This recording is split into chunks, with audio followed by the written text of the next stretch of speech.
우리가 이 본문을 잘 이해하기 위해서 이 본문의 위치를 좀 알아야 됩니다. 이 본문은 굉장히 중요해요. 정말 중요합니다. 제가 이렇게 어떤 본문을 중요하다고 하면 또 목사님 다음 주에는 그 본문 중요하다고 그러실 것이 다 중요하죠. 근데 정말 얼마나 중요하냐면 복음서 전체에 다 기록하고 있어요. 마태, 마가, 그리고 누가, 요한 이러한 장면을 다 기록하고 있는데, 근데 누가는 이 기록한 여인이 다른 여인인 것 같아요. 우리가 천국에 가서야 그것을 다 알겠지만 이 복음서의 저자들이 이 본문을 아주 이러한 지금 이 위치에 기록하고 있습니다. 제가 이 위치라는 것은 나중에 설명할게요. 그러니까 아주 중요한 장면이에요. 그래서 이 오늘 우리가 보고 있는 본문이 복음서 가운데 어떠한 위치에 있는지를 나누면서 오늘 이 말씀을 나누도록 하겠습니다. 먼저 마태복음과 마가복음에서는 이 앞에서 누가복음도 마찬가지고요. 종말에 대해서 예수님께서 말씀하여 주시는 장면이 있어요. 마지막 날이 되면 이렇게 심판이 일어나고 이렇게 구원이 일어날 것이다. 이러한 장면이 있은 후에 이제 그리고 어떠한 장면으로 나오냐면 유월절이 와요. 지금 우리가 읽었던 장면에서도 1절에 이제 이틀이면 이렇게 나오잖아요. 유월절이다. 그런데 마태복음에서는요, 이것을 예수님께서 말씀으로 하세요. 너희가 아는 바와 같이 이틀이 지나면 유월절이라 하시면서 이렇게 말씀하세요. 인자가 십자가에 못 박히기 위하여 팔리리라. 이렇게 말씀하십니다. 그리고 나서 이 지금 베다니 시몬의 집에서 있었던 한 여인이 온전히 향유를 드리는 장면 이후에 마지막 만찬의 장면으로 나아가고요. 그리고 예수님의 겟세마네 동산, 그리고 끌려가셔서 대제사장들과 서기관들에 의해서 불법적인 재판을 받으시고 십자가에 못 박히시는 장면으로 이어져요. 그 장면입니다. 그러니까 이제 이 장면 이후에는 제자들하고 예수님께서 죽으시기 전에 말씀하시는 장면도 마지막 그 만찬이라고 우리가 부르는 그 장면밖에는 없어요. 그리고 나서는 이제 겟세마네로 가고 끌려가시는 거예요. 그러니까 굉장히 중요한 때죠. 이때입니다. 근데 이때를 주님께서는 한 사람의 화답으로 한 집에서 거하셔요. 누구의 집이었냐면 시몬이라는 사람의 집이었어요. 시몬. 아마도 누가복음에서 밝히고 있는 바리새인 시몬과 다른 사람인 것처럼 보입니다. 근데 지금 여기에서 시몬은 그 앞에 수식어가 있어요. 뭐라고 쓰고 있죠? 나병 환자 시몬이에요. 나병 환자 시몬. 나병에 대해서 잠깐 나눌게요. 제가 오늘은 배경 설명하는데 좀 많이 시간이 들어갈 것 같아요. 왜냐하면 이 본문이 이렇게 우리가 정말 이 본문 안으로 들어가기 위해서 그렇게 하려고 합니다. 나병은요, 사람들이 나병에 걸리면 어떻게 생각했었냐면 하나님으로부터 저주를 받았다고 생각했어요. 다른 질병들도 그랬지만 특별히 나병은 구약 성경에 보면 결정적인 순간에 하나님을 예를 들어서 모세를 대적했던 미리암이 나병에 걸려요. 그러니까 아론이 놀래가지고 어떻게 말을 하냐면 미리암의 이 살이 반이나 지금 썩어가고 있습니다. 용서해 주세요. 그래서 모세가 하나님께 구하니까 나병이 나았어요. 이렇게 나병은 하나님께서 누군가를 벌하실 때에 이렇게 내리시는 것처럼 사람들이 생각을 하고 있어요. 그래서 이 나병의 어원이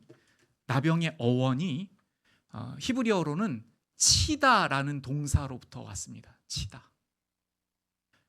그러한 질병으로 사람들이 인식하고 있는 병이었어요. 심지어 왕이 나병에 걸리잖아요. 이 유대 왕 그리고 이제 왕들도 나병에 걸린 장면이 있는데 왕조차도 나병에 걸리면 혼자 있을 수 있도록 격리합니다. 격리를 시켜요. 그리고 이 나병에 걸리면 어떻게 해야 되냐면 머리를 풀어헤치고 그리고 세마포 옷을 입어요. 배옷을 입어요. 배옷. 그리고 나서 사람들이 저기 멀리서 오잖아요. 그러면 어떻게 해야 되냐면 부정하다 외쳐야 돼요. 부정하다. 그 자신이 부정하니 자기한테 오지 않도록. 그래서 이 부정한 것을 만지면 어떻게 됩니까? 율법에 같이 부정해져요. 그래서 부정을 피하라고 이렇게 말하는데 이러한 것은 사람이 죽었을 때 행하는 풍습과 흡사합니다. 제가 지금 뭘 말씀드리고 있어요? 나병에 걸렸을 때 취하고 있는 어떤 그런 모습들은 누가 죽었을 때 행하는 어떤 모습들과 흡사해요. 그러니까 마치 부정하다 하는 것은 내가 죽어 있다 하는 것과 비슷해요. 그러한 병이 나병이었습니다. 근데 그 나병 환자 시몬이었어요. 근데 지금 이 자리에 제자들이 방해를 받지 않고 가서 함께 식사를 하고 있는 것으로 보아서, 그리고 많은 사람들이 온 것으로 보이는데, 이것으로 볼 때 예수님께서 이미 이 나병을 치료하여 주신 것으로 보여요. 앞서서 이름을 밝히고 있지 않지만 나병 환자들을 고치셨잖아요. 그 중에 한 사람일 수도 있고, 은혜를 받아서 그 나음을 입었고 예수님을 초대한 것으로 보입니다. 요한복음과 함께 볼 때예요, 이 자리에는 누구도 초대되어 와 있냐면 죽었다가 살아난 나사로가 이 식탁에 같이 앉아 있어요. 그리고 이 잔치를, 예수님을 위한 잔치를 위해서 마르다가 헌신하여서 봉사하고 있어요. 그리고 오늘 본문의 이 여인은 요한복음과 함께 읽을 때 마리아라는 것을 우리가 알 수 있습니다. 그래서 지금 이 시몬의 집에서 이 잔치를 베풀고 있어요. 보세요. 이제 예수님께서 십자가로 나아가는데 죽음을 만나고 살아났던 나사로가 그 자리에 있고요. 나는 죽었다를 외쳐야만 했던 나병 환자 시몬이 그 자리에 있습니다. 그리고 제자들이 있어요. 자, 이제 한 가지 더 설명드릴게요. 이 시몬의 집에 지금 이렇게 모여 있잖아요. 은혜를 받은 사람들이에요. 주님께 어떻게 해서든지 그 감사를 표현하려고 집을 오픈하고 초대를 하고 음식도 준비하고 이렇게 나아가고 있어요. 그런데 이 집 주변은 어떠한 기운이 감돌고 있냐면 예수님을 죽이려고 하는 흉계를 꾸미고 있어요. 마태복음에 보시면 누가 모였고 그 집이 어디에 모였다도 다 나와요. 가야바의 그 집에 모여가지고 대제사장들, 서기관들, 바리새인들이 모여서 곧 산헤드린 공회라고 일컫는 70여 명의 이 이스라엘, 이 유대를 이끌어가는 권력자들이 모여가지고 예수님을 어떤 방법으로 죽일까 하고 의논하고 있습니다. 예수님을 죽이려 하고 있는 이러한 계략, 이러한 것이 드러났어요. 많이 밝혀졌어요. 보였어요. 그래서 요한복음에서는요, 예수님께서 예루살렘으로 가려고 하니까 제자들이 이렇게 말합니다. 우리도 죽으러 가자. 제자들이요. 무슨 말이에요? 제자들도 느끼고 있었다는 거예요. 예수님을 죽이려 하고 있는 것, 죽이려고 하고 있는 계략. 그래서 예수님을 죽이게 되면 우리도 같이 죽을 수 있다. 우리도 죽으러 가자 할 만큼 지금 다시요, 시몬의 집 주변을 무엇으로 감돌고 있습니까? 예수님을 죽이려고 하는 이러한 계략, 예수님을 대적하는 그러한 모습으로 지금 완전히 에워싸여 있어요. 시편에 보시면 이렇게 말씀하는 구절이 있습니다. 모든 만왕들이 예수 그리스도를 대적하여 일어났다, 이렇게 표현합니다. 그리고 또한 이런 표현이 있어요. 나를 책망하는 원수가 아니라 원수일진데. 참 표현이 독특하죠. 보세요. 그는 곧 너로다. 나의 동료, 나의 친구요, 나의 가까운 친우로다. 우리가 같이 재미있게 의논하며 무리와 함께하여 하나님의 집 안에서 다녔도다. 시편이 지금 누구를 말하고 있을까요? 이 자리에 있는 가룟 유다일 것 입니다. 다시 한번요. 지금 예수님을 죽이려고 하고 있는 많은 계책들이 주변을 감싸고 있고 감사를 표현하고 있는 시몬의 집에 모였습니다. 예수님의 죽음을 앞두고 있어요. 그리고 그 자리에는 주님께서 죽음으로부터 살아서 살려주신 나사로가 있고 나병으로부터 살려주신 시몬이 앉아 있습니다. 감사를 주님께 표현하고 있어요. 자, 제가 질문 하나 드릴게요. 우리가 이 시대에 살았다면, 내가 이 자리에 있었다면 나는 어떠한 감사로 주님 앞에 나아가셨겠습니까? 우리가 때는 구별하지 못하죠. 그런데 지금 주변에서 다 예수님을 죽이려고 하고 있어요. 이제 한 여인이 한 옥합을 준비합니다. 순전한 나드입니다. 한근. 이 순전한 옥합을 우리 많이 들어서 알고 계시죠? 가룟 유다는 이렇게 말합니다. 300데나리온에 팔아 가난한 자들에게 줄 수 있었도다. 300데나리온이에요. 300데나리온은 노동자, 일반 노동자의 연봉입니다. 연봉. 우리 지금 이 시대에 일반적인 우리 근로자가 연봉을 한 얼마 정도 하면 좋을까요? 한 3천 될까요? 5천 될까요? 네, 그 정도의 금액입니다. 아주 비싼 거예요. 아주 비싼 금액입니다. 이 나드는요, 인도와 그 히말라야 산맥에서 나는 그러한 식물이 있는데 뿌리가 많은 식물이에요. 그 식물로부터 추출을 해서 한 방울 한 방울 모으는 거예요. 그래서 향이 아주 너무 좋은 그러한 아주 값진 그러한 향유입니다. 이 향유를 여인이 지금 가지고 있어요.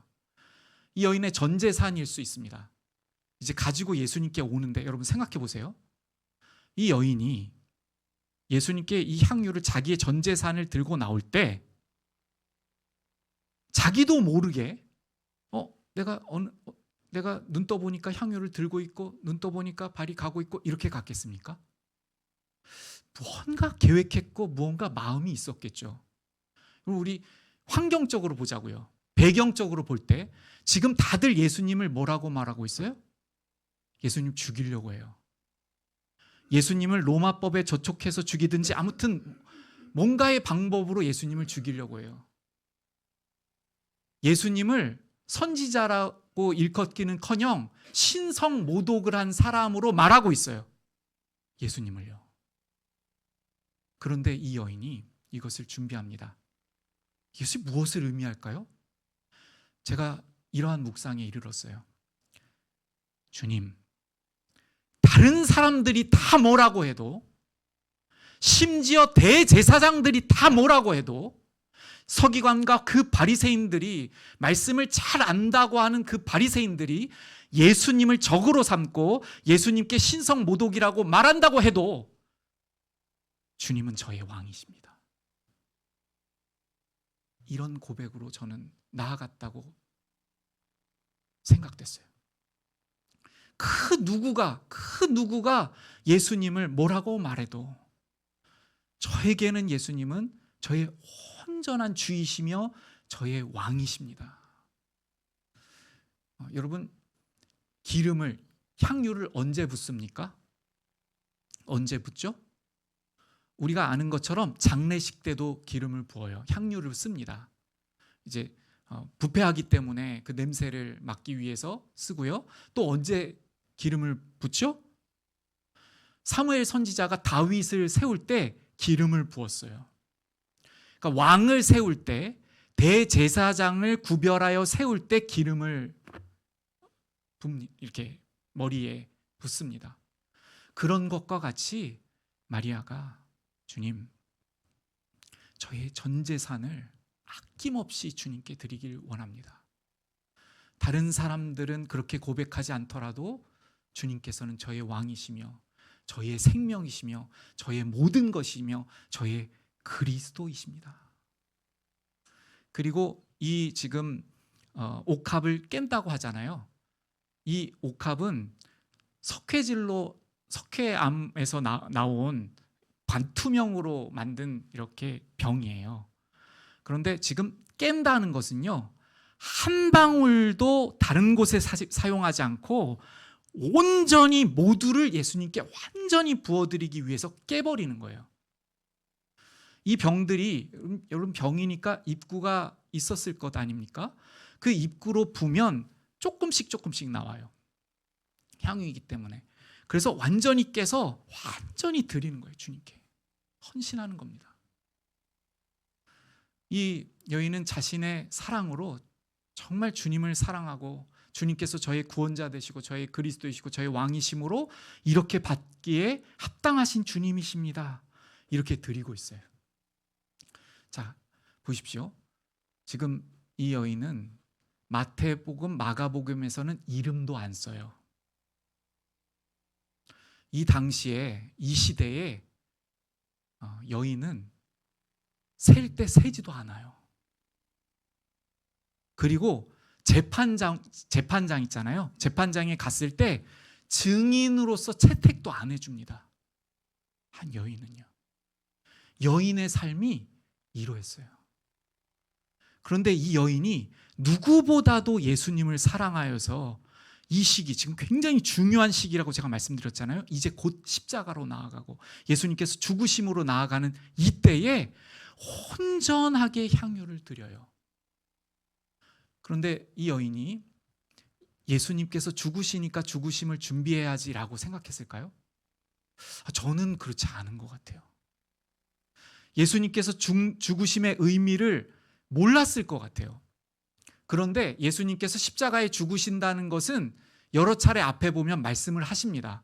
그러니까 이것을 제자들을 통해서 들었을 수도 있고, 이 여인은 누구냐면 그 앞에서 예수님의 발치에 앉아서 말씀을 듣던 그 여인이에요. 다른 일들로 뺏기지 않고 예수님 앞에서 정말 예수님의 말씀을 들어보려고 했던 그 여인이에요. 그래서 예수님께서 죽는다고 하셨을 때에 그것이 무엇을 의미하는지는 모르지만 어떻게 해서든지 주님 앞에 사랑을 표현하기 위하여 나아갔을 수 있고, 지금 예수님을 죽이려고 하는 그 모든 것을 이 여인은 느끼면서 어떻게 해서든지 주님 앞에 화답을 드리기 위하여 나아갔던 것으로 보입니다. 그런데 그 화답을요, 주님께서 시몬의 집을 이 공간으로 만드신 것처럼 이 화답을 통해 주님께서는 이 여인의 헌신을 복음이 전해지는 곳마다 증거되는 그러한 헌신으로서 나타날 것이라고 선언하십니다. 얼마나 그 화답이 기쁘셨으면 주님의 복음이 있는 곳마다 이 여인이 한 일도 기념하게 되고 기억하게 될 것임을 선포하셔요. 주님께서 보세요, 한 여인의 화답에 대해서 주님께서 다시 화답하시는 거예요. 주님께서 이 여인의 주님을 향한 뜨거운 마음의 화답을 주님의 말씀으로 화답하셔서 놀랍도록 영원토록 기억되게 되는 그러한 헌신이 되게 하십니다.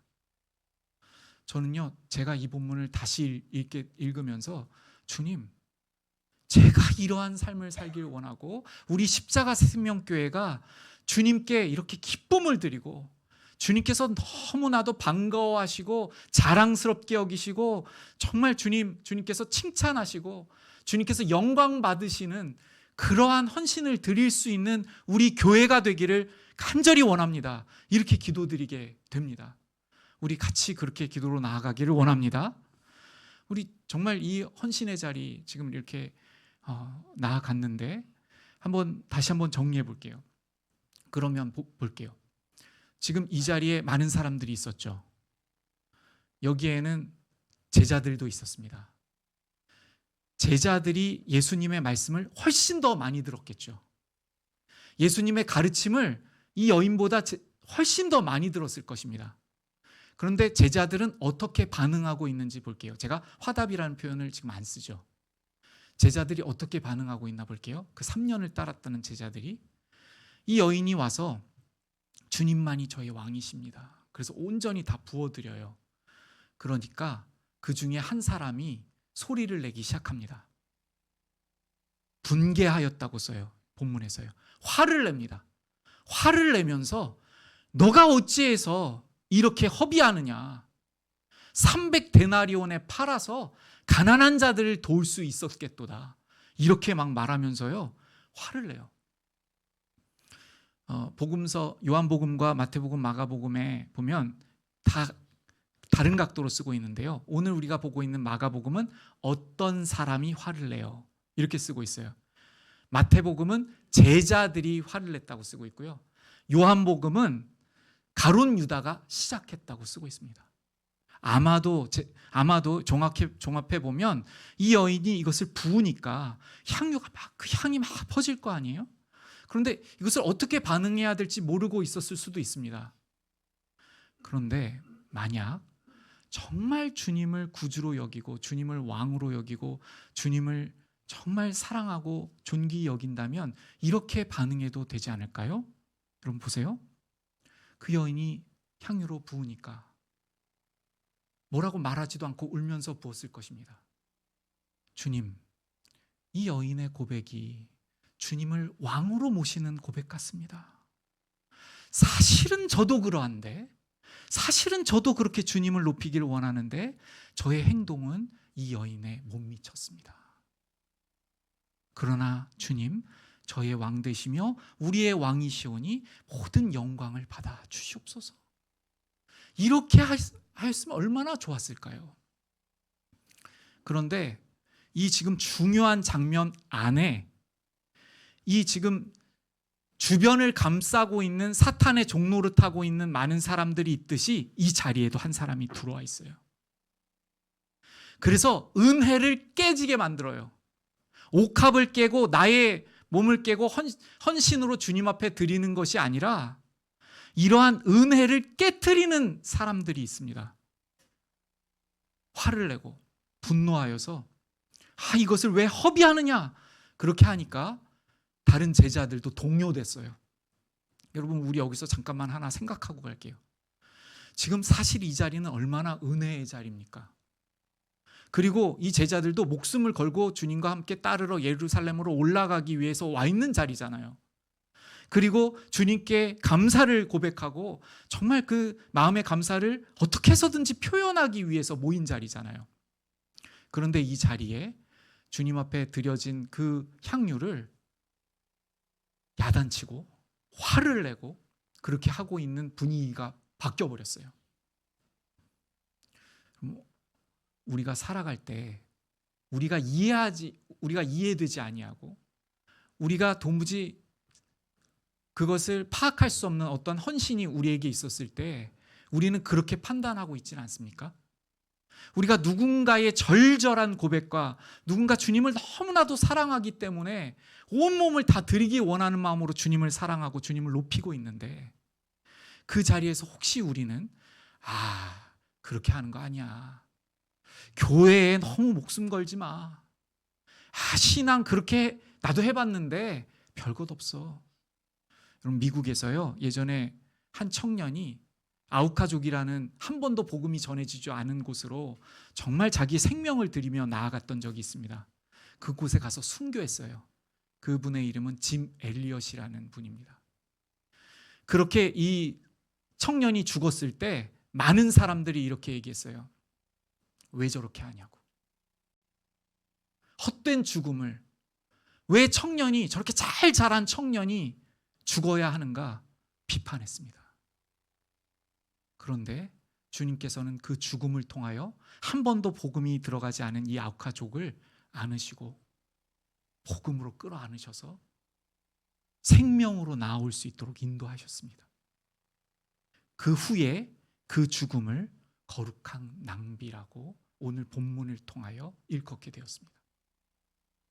우리 사랑하는 성도님 여러분, 우리가 오늘 한순간에 주님 앞에 이렇게 나아갈 수 없을지도 모릅니다. 주님께서는 이 자리를 위해서 이 여인에게 지속적으로 말씀했다고 저는 생각해요. 이 여인이 언제부터 이러한 마음을 먹었을지 모르겠습니다. 세례 요한을 통하여서 광야에 외치는 자의 소리로 회개하라 천국이 가까이 왔느니라 그때부터였을까요? 나 이렇게 살면 안 되는데 나 지금까지 삶을 돌아보면 택한 백성이라고는 했지만 정말 부끄러운 삶을 살았는데 언제였을까요? 주님 앞에 나가서 주님, 제 오라버니가 죽었습니다. 주님께서 여기 계셨더라면 죽지 않았을 것입니다 하고 생명을 주관하시는 주님을 마치 원망하는 것처럼 그렇게 말하는 그 자리부터였을까요? 아니면 주님께서 나사로를 그 죽은 자 가운데서 살려내는 그 능력을 보았을 때였을까요? 잘 모르겠습니다. 그러나 우리 한 사람 한 사람을 지금 이 마리아, 이 여인처럼 인도하고 계시고요, 말씀하여 주시고요, 화답할 수 있도록 모든 방법으로 우리에게 말씀하시고 계시고 우리를 붙들어 주고 계심을 믿습니다. 그런데 오늘 본문은 보세요. 결정적인 순간에 오직 이 한 여인이 자신의 향유옥합을 깨뜨려 드립니다. 어둠이 감돌고 죽음이 감돌고 있는 이때에 빗줄기와 같이 주님께 경배를 드리는, 주님을 찬양하는, 마음 다해 찬양하는 이 한 줄기의 빗줄기의 고백이 이 가운데 생기는 것입니다. 이제 우리 찬양을 드리고 기도로 나아가길 원해요. 오늘 앞서서 찬양 드렸던 찬양 중에 주님은 왕이십니다, 호산나의 그 왕이십니다, 호산나 하면서 그렇게 나아갔던 주님은 저의 왕이십니다, 저의 모든 것입니다, 그렇게 찬양을 드렸었는데요. 우리 다시 한번 이 찬양으로 나아갈 때에 주님, 이 세상이 주님을 어떻게 말하더라도 저는 주님께 모든 것을 드려도 아깝지 않음을 고백합니다. 이러한 고백으로 우리가 나아가기를 원해요. 여러분 한번 생각해 보세요. 지금 이 본문에서요, 가난한 자들을 일컫잖아요. 가난한 자들. 여러분, 가난한 자들을 돕는 것은 선한 일이지만 예수님보다 앞서거나 주님이 안 계시고 가난한 일을 하는 것은 음행입니다. 다시요, 여러분 보세요. 나의 온전한 마음이 주님께로 가는 것이 사랑이에요. 주님께서는 그 화답을 보기를 원하셔요. 우리의 마음이 하나도 나누어지지 않고요, 온전히 주님만을 사랑하기를 원하셔요. 이 여인처럼요. 그런데 우리의 마음이 무언가에 가 있고 그것을 더 가치를 두고 있다면, 만약 그것이 이 세상 사람들이 박수를 보내는 가난한 사람들을 돕는 것일지라도, 이 세상 사람 모두가 좋다고 말하는 그 어떤 것일지라도 주님 없이 그것을 한다면 그것은 주님을 사랑하지 않는 음행입니다. 우리 그것을 정말 깊이 알고요, 오직 주님 앞에 저의 마음을 다 드리기를 원합니다 라는 고백으로 이 찬양을 드렸으면 좋겠습니다. 같이 찬양으로 나아가고 기도로 나아가겠습니다.